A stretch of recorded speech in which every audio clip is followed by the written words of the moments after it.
Hello বন্ধুরা, কেমন আছেন সবাই? আমি বেশ কিছুদিন আগে আপডেট দিয়ে আপনাদেরকে জানিয়েছিলাম যে আমি কিন্তু প্রাইমারি ডিভাইস হিসেবে স্যামসাং গ্যালাক্সি M52 ফোনটা ইউজ করছি। আজকে এই ফোনটা কয়েকদিন ইউজ করার পর আমার অভিজ্ঞতা আপনাদের সাথে শেয়ার করব। না, এটা কোনো রিভিউ পর্ব নয়, এটা আমার বাস্তব অভিজ্ঞতা আপনাদের সাথে শেয়ার করার জায়গা। হ্যাঁ, আজকে কোনো রকম লাইক, শেয়ার, সাবস্ক্রাইব কোনো কথা বলবো না, সোজা মূল টপিকে চলে যাব। আমরা কিন্তু অন দ্য টপিক কথা বলবো। প্রথমেই বলে দিই, ভারতের বাজারে এই ফোনটা লঞ্চ হয়েছে 6GB 128GB base variant 29,999 rupee. হ্যাঁ, যদিও অফারে এই ফোনটা 23 থেকে 24,000 রুপির মধ্যে পাওয়া যায়, কিন্তু বাংলাদেশে এই স্মার্টফোনটা খুব তাড়াতাড়ি লঞ্চ হচ্ছে। বাংলাদেশে গেলে 35,000 টাকার মধ্যে কিন্তু এর বেস ভ্যারিয়েন্ট পেয়ে যাওয়ার কথা। 35,000 টাকায় আর ইন্ডিয়ান প্রাইস কারেন্সিতে ওই 25,000 রুপির মধ্যে এই ফোনটা কেনা কতটা যুক্তিসম্মত কাজ হবে সবটা বলবো। এই ফোনটার কিন্তু অনেক প্রবলেম রয়েছে, সেগুলো আপনাদের সামনে তুলে ধরবো। এখন যদি আপনারা স্যামসাং লাভার হন, আমাকে গালাগালি দেবেন, কিন্তু একটা ফোনের ভালো দিকের পাশাপাশি খারাপ দিকগুলো বলাও কিন্তু আমার কর্তব্য। হ্যাঁ, ভালো দিকগুলো বলার জন্য আপনি অনেক মানুষকে পাবেন, কিন্তু খারাপ দিকগুলো শুধুমাত্র আমরাই সাহস করে আপনাদের সামনে তুলে আনতে পারি। তাহলে চলুন আর দেরি না করে আজকের এপিসোড শুরু করি। প্রথমেই আমরা কথা বলবো ডিসপ্লে নিয়ে। ডিসপ্লে একদম টপ নচ। এখানে 6.67 ইঞ্চির ফুল এইচডি প্লাস ফুল ভিউ সুপার অ্যামোলেড ডিসপ্লে রয়েছে। আর স্যামসাং সবাইকে অবাক করে এখানে 120 হার্টজের রিফ্রেশ রেট দিয়েছে। তো এই রিফ্রেশ রেট সত্যিই কিন্তু ফিল হচ্ছে। আপনি যখন টাচ করবেন, আপনি যখন এক অ্যাপ্লিকেশন থেকে অন্য অ্যাপ্লিকেশনে সোয়াইপ করবেন, সত্যিই এর টাচ স্মুথনেস ফিল হচ্ছে। স্যামসাং এই কাজটা অবশ্যই ভালো করেছে। এর সঙ্গে সঙ্গে এখানে 800 নিটসের পিক ব্রাইটনেস আছে। আপনার ডাইরেক্ট সানলাইটেও ভিজিবিলিটির কোনো রকম অভাব হচ্ছে না। হ্যাঁ, এই প্রাইস রেঞ্জে আমি সব থেকে ব্রাইট ডিসপ্লে এটাকে বলতে পারি না, তবে যেটুকু ডিসপ্লে ব্রাইটনেস একদম ডেইলি সানলাইটে আপনি পাবেন একদম এনাফ। এর থেকে বেশি পিক ব্রাইটনেস আপনার কিন্তু দরকার হবে না। ডিসপ্লেতে কর্নিং গরিলা গ্লাস 5 এর প্রোটেকশন আছে এবং ডিসপ্লের বেজেল যথেষ্ট পাতলা। সুতরাং ডিসপ্লেকে আমি 10-এ 10 দেবো। আপনি ইউটিউবে সিনেমা দেখুন বা অ্যামাজন নেটফ্লিক্স ইউজ করুন, এর ডিসপ্লে আপনার পছন্দই হবে। আপনার কোনো রকম কালার রিপ্রোডাকশনে অসুবিধা নেই, আপনার ভিউইং অ্যাঙ্গেলে অসুবিধা নেই। একদম টপ নচ ডিসপ্লে একেই বলা চলে, আর এটা স্যামসাংই প্রোভাইড করতে পারে। কিন্তু আমি যদি বিল্ড কোয়ালিটি নিয়ে কথা বলি, তাহলে ডিসপ্লের একদম উল্টো কথা বলতে হয়। বিল্ড কোয়ালিটিতে স্যামসাং একদম ধেরিয়ে দিয়েছে।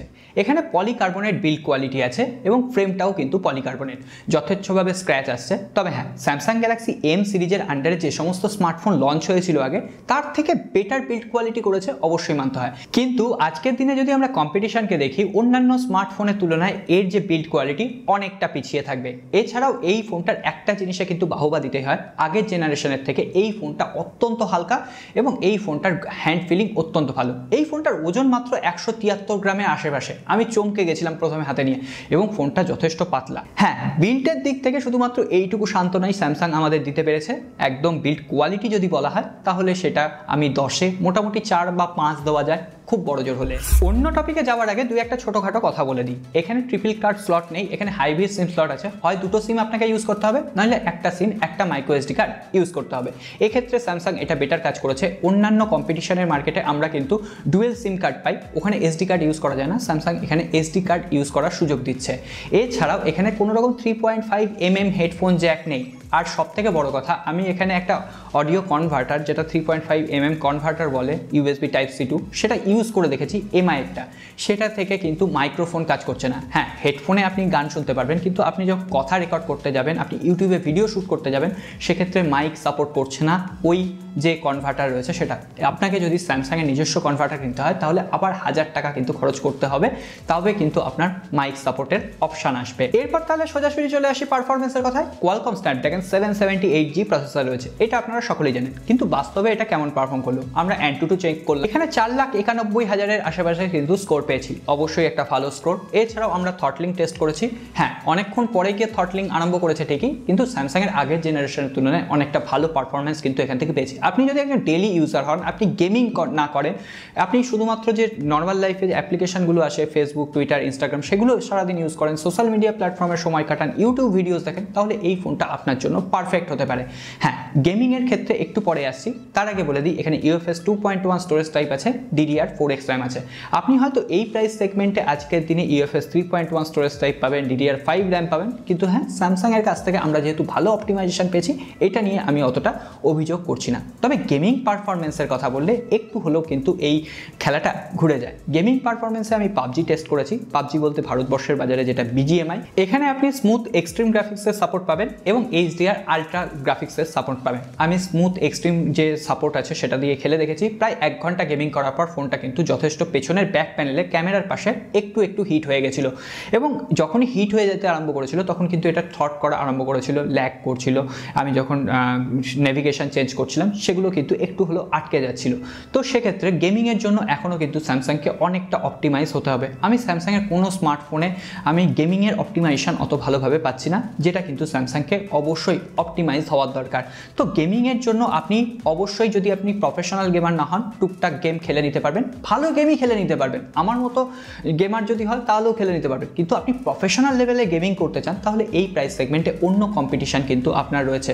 এরপর একটু সফটওয়্যারকে নিয়ে কথা বলতে হয়, আর স্যামসাংয়ের সফটওয়্যারকে নিয়ে কি কথা বলবো, one of the best software UI. এখানে out of the box Android 11 আসবে, অ্যান্ড্রয়েড 12-এর আপডেট খুব তাড়াতাড়ি চলে আসবে, এবং অ্যান্ড্রয়েড 13-এর আপডেটও কিন্তু আপনি এখানে পেয়ে যাবেন।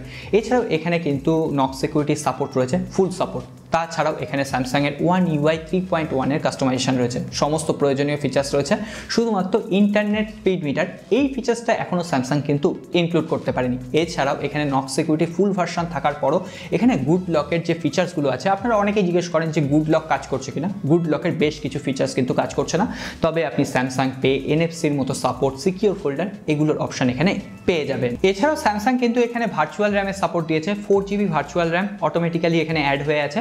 এছাড়াও র্যাম ম্যানেজমেন্ট আমার কিন্তু সুন্দর লেগেছে। এখানে পারফরমেন্সকে আমি দুটো রেটিংয়ে বিভক্ত করেছি। একটা হচ্ছে নর্মাল পারফরমেন্স, যেখানে আপনি 10-এ আমি মোটামুটি 8 অথবা 9 দেওয়া যেতে পারে, কিন্তু গেমিং পারফরমেন্সের ক্ষেত্রে আমি 10-এ 6 এবং 7-এর মধ্যে একটা র্যাঙ্ক দেওয়ার চেষ্টা করব। এরপরে আমরা কথা বলবো এই ফোনটার সেন্সার নিয়ে। সমস্ত সেন্সার অ্যাভেলেবেল রয়েছে, ফেস আনলক আছে, ফিঙ্গারপ্রিন্ট সেন্সার আছে, এছাড়াও NFC সাপোর্ট রয়েছে। এখানে ফিঙ্গারপ্রিন্ট সেন্সার, হ্যাঁ আমার হাতে যেহেতু একটু ঘাম হয়, কয়েকবার একটু মিস হয়ে গেছিল, তবে বেশিরভাগ ক্ষেত্রে ভালোভাবে কাজ করছে। তাদের কথা বলতে গেলে এখানে 10-এ 10ই দেওয়া যায়, এখানে কোনো নাম্বার কাটার জায়গা নেই। এরপর আমরা কথা বলবো স্যামসাংয়ের ক্যামেরা নিয়ে। আর এই একটা সেগমেন্টে কোনো স্মার্টফোন কোম্পানি কিন্তু এখন স্যামসাংয়ের সামনে মাথা চাড়া দিতেই পারছে না। স্যামসাং এখানে ক্যামেরার সেটআপটাকে ঢেলে সাজিয়েছে। 64 মেগাপিক্সেলের প্রাইমারি ক্যামেরা না, এখানে কোনো সনির সেন্সার নেই, এখানে স্যামসাংয়ের GW3 সেন্সার রয়েছে, এর সঙ্গে সঙ্গে 12 মেগাপিক্সেলের আল্ট্রা ওয়াইড অ্যাঙ্গেল লেন্স, অবশ্যই অ্যাপ্রিসিয়েট করার মতো ব্যাপার। অন্যান্য স্মার্টফোন কোম্পানি যেখানে 8 মেগাপিক্সেল দিয়ে কাজ ছেড়ে দিচ্ছে, স্যামসাং এখানে 12 মেগাপিক্সেল দিচ্ছে, আর নামেই দেয়নি, এবং সেটা কিন্তু সত্যিই কাজ করছে। এছাড়াও এখানে রয়েছে 5 মেগাপিক্সেলের একটা ম্যাক্রো সেন্সার, 32 মেগাপিক্সেলের সেলফি ক্যামেরা দেওয়া হয়েছে। ম্যাক্রো সেন্সার খুব একটা ভালো অপটিমাইজ এখনো পর্যন্ত স্যামসাং করতে পারেনি, বেশ কিছু জায়গায় কিন্তু ফোকাস হান্টিং ইস্যু হচ্ছে। তার জায়গায় আপনি মেন ক্যামেরা দিয়ে ছবি তুলে ওই ছবিটাকে ক্রপ করে নিলে আপনি ম্যাক্রো সেন্সারের থেকে বেটার আউটপুট কিন্তু সেখানে পাবেন। এখানে মেন ক্যামেরার আউটপুট নিয়ে কোনো কিছু বলার নেই, ডাইরেক্ট সানলাইটে ওভারঅল ভালো ছবি ক্যাপচার করতে পারছিল, ডাইনামিক রেঞ্জ ঠিকঠাক ছিল, কালার কম্বিনেশন কিছুটা বুস্টেড দিচ্ছে, তবে সেটা আই ক্যাচি লাগছে। এছাড়াও ছবির শার্পনেস, ডিটেলস অবশ্যই বেটার ছিল। লো লাইটেও আমি বেশ কিছু ছবি তুলেছি, ইনডোর লাইটিংয়েও তুলেছি, কোনো রকম অসুবিধা পাইনি। তবে হ্যাঁ, লো লাইটের সেলফি ক্যামেরার ক্ষেত্রে আপনার ফেসটাকে একটু স্মুথ করে দেখানোর কিন্তু প্রবণতা রয়েছে স্যামসাংয়ের। এই প্রবণতা কিন্তু স্যামসাংয়ের আগের ফোনগুলোই আমি এতটা খেয়াল করিনি, এই ফোনটাই রয়েছে। এছাড়াও আমি বিভিন্ন অ্যাটমসফিয়ারে আপনাদের জন্য বিভিন্ন কিছু ছবি ক্যাপচার করেছি, তো এই ছবিগুলো দেখে আপনিই বলুন এই ছবিগুলোর কেমন লাগছে। তবে সেলফি ক্যামেরার ক্ষেত্রে একটা কথা অবশ্যই বলতে হয়, এখানে আমি যখন সেলফি ক্যাপচার করছি পেছনের দিকে ডাইনামিক রেঞ্জটা কিন্তু ঠিকঠাক মেনটেন করতে পারছে না। তারপরে বেশ কিছুক্ষণ পর, হয়তো প্রায় 10 থেকে 12 সেকেন্ড পর, ওই ছবিটা নিজে থেকে অপটিমাইজ হয়ে ডাইনামিক রেঞ্জটা ঠিকঠাকভাবে মেনটেন করতে পারছে। অর্থাৎ স্যামসাং এখানে ক্যামেরার সফটওয়্যার অ্যালগোরিদমে দারুণভাবে কাজ করেছে। আপনার সেন্সারের কোনো ঘাটতি থাকলেও সেটা কিন্তু সফটওয়্যার অপটিমাইজেশন দ্বারা স্যামসাং ঠিক করে দিচ্ছে। আপনি ব্যাক ক্যামেরা এবং ফ্রন্ট ক্যামেরা দুটো দিয়েই 4K ভিডিও শ্যুট করতে পারবেন, up to 30 FPS, 1080p up to 60 FPS shoot করতে পারবেন। সেলফি ক্যামেরা আমার ওয়ান অফ দ্য বেস্ট লেগেছে এই প্রাইস সেগমেন্টে, এমনকি ব্যাক ক্যামেরাও one of the best. Back ক্যামেরার ক্ষেত্রে এর আশেপাশে কোনো কম্পিটিশনের ক্ষেত্রে স্মার্টফোনের নাম কিন্তু এখন আমার মনে পড়ছে না। এরপর আমরা কথা বলবো এই ফোনটার ব্যাটারি সেকশন নিয়ে। এই ফোনটায় দেওয়া হয়েছে হিউজ 5000 mAh ব্যাটারি। হ্যাঁ, আমাদের 7000 mAh ব্যাটারি দেওয়ার দরকার নেই, কারণ আমরা শেষে সন্ধ্যেবেলা এসে ফোনের চার্জ গুজি, তাহলে 5000ই আমাদের এনা। আর সারাদিন ব্যাটারি ব্যাকআপ কিন্তু আপনার দিয়ে দেয় মোটামুটি 7 থেকে 8 ঘন্টা আমি স্ক্রিন অন টাইম পেয়েছি। এর সঙ্গে সঙ্গে এখানে 15 ওয়াটের চার্জার দেওয়া হয়েছে, আমি ফাস্ট চার্জার বললাম না। এই ফাস্ট চার্জার যদি আপনাকে 25 ওয়াটের কিনতে হয়, ফোনটা কিন্তু 25 ওয়াটের ফাস্ট চার্জার সাপোর্ট করে, আপনার প্রায় 1800 থেকে 2000 রুপি খরচ করতে হবে।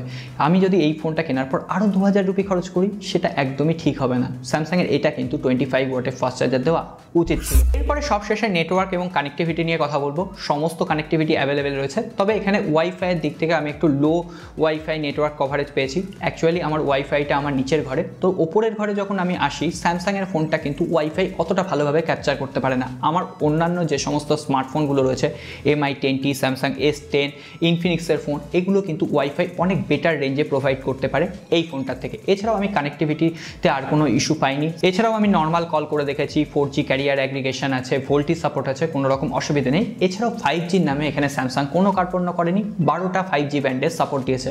অর্থাৎ আপনি 3 থেকে 4 বছর 5G এসে গেলেও মোটামুটি নিশ্চিন্ত এই ফোনটা আপনার 5G সাপোর্ট করবেই। আমি অনেক কিছু ভালো বলে দিয়েছি, কিন্তু খারাপগুলো আরও একবার হাইলাইট করতে চাই, কারণ ফোনটা কেনার আগে খারাপগুলো একবার কিন্তু আপনাকে দেখে নিতে হবে। প্রথম কথা বলবো, এখানে কোনো রকম 3.5mm হেডফোন জ্যাক নেই, 1 নম্বর। 2 নম্বরে বলবো, এই ফোনটায় রয়েছে সিঙ্গেল স্পিকার। হ্যাঁ, এখানে কোনো রকম ডুয়েল স্পিকার নেই। এটা আশ্চর্য হয়ে গেছি। এই প্রাইস রেঞ্জে স্যামসাংয়ের অবশ্যই উচিত ছিল ডুয়েল স্পিকার, কিন্তু সিঙ্গেল স্পিকার। আমি আউটপুট শোনানোর কোনো প্রয়োজনই মনে করছি না, কারণ সিঙ্গেল স্পিকার দিয়ে ডুয়েল স্পিকারের মতো আওয়াজ বেরোয় না। সিঙ্গেল স্পিকার দিয়ে যেমন আউটপুট পাওয়া সম্ভব, ঠিক তেমন আর 5টা নর্মাল ফোনের মতো। এখানে এক্সট্রা অর্ডিনারি কিছু নেই। 3 নম্বরে যে উইক পয়েন্টের কথা বলবো, সেটা হচ্ছে বিল্ড কোয়ালিটি। জঘন্য বিল্ড কোয়ালিটি। বিল্ড কোয়ালিটির জন্যই এই ফোনটাকে হয়তো অনেকে নেগলেক্ট করবেন। এছাড়াও 4 নম্বরে যে উইক পয়েন্টের কথা বলবো, এখানে কোনো আইপি সার্টিফিকেশন সেকশন নেই। অ্যাকচুয়ালি কোনো ফোনেই এই প্রাইস রেঞ্জে আইপি সার্টিফিকেশন সেকশন থাকে না, তবে হ্যাঁ, কিছু ক্ষেত্রে কিন্তু ফ্ল্যাশ প্রুফ ডিজাইন থাকে। এই ফোনটার ক্ষেত্রে সেটাও নেই। হালকা ফুলকা জলের ছিটে লাগলে, বৃষ্টির জল পড়লে আমাদের ফোনটা যাতে প্রোটেক্ট থাকে, স্যামসাংয়ের এই ব্যাপারটাও হয়তো একটু দেখা উচিত। এছাড়াও এই ফোনটাতে কোনো রকম ফাস্ট চার্জিং অপশান নেই। অপশান থাকলেও বক্সে যেহেতু চার্জার নেই, সুতরাং আমি আবার এক্সট্রা 2000 টাকা খরচ করব? আপনারাই বলুন।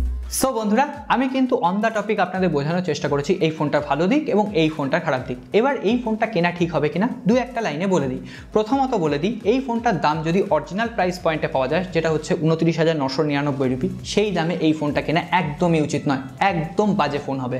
হ্যাঁ, আপনি যদি মোটামুটি 22 থেকে 23,000 রুপি ইন্ডিয়ান প্রাইস কারেন্সিতে বাংলাদেশে গেলে 32,000 টাকার মধ্যে এই ফোনটা পান, অবশ্যই বেটার ফোন হবে। না হলে এর থেকে একটু বেটার যদি আপনি যেতে চান, 25,000-এর উপরে চলে গেলে ইন্ডিয়ান রুপিতে, তাহলে কিন্তু এর থেকে বেটার অপশান আছে রিয়েলমি GT Neo। তবে হ্যাঁ, ক্যামেরার ক্ষেত্রে অবশ্যই এই ফোনটাকে প্রায়োরিটি দিতে হয়।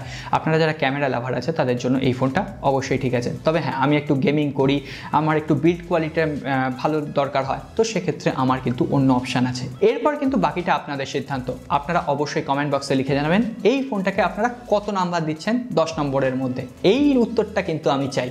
এরপরে যদি ভিডিও ভালো লেগে থাকে, একটা লাইক করে দেবেন, এটাই আমাদের প্রাপ্য। আর কোনো রকম আমাদের কিন্তু দাবি নেই। আর নতুন বন্ধু হলে সাবস্ক্রাইব করে বেল আইকনটা প্রেস করে রাখবেন। দেখা হবে অন্য কোনো রিভিউতে বা টেক নিউজ।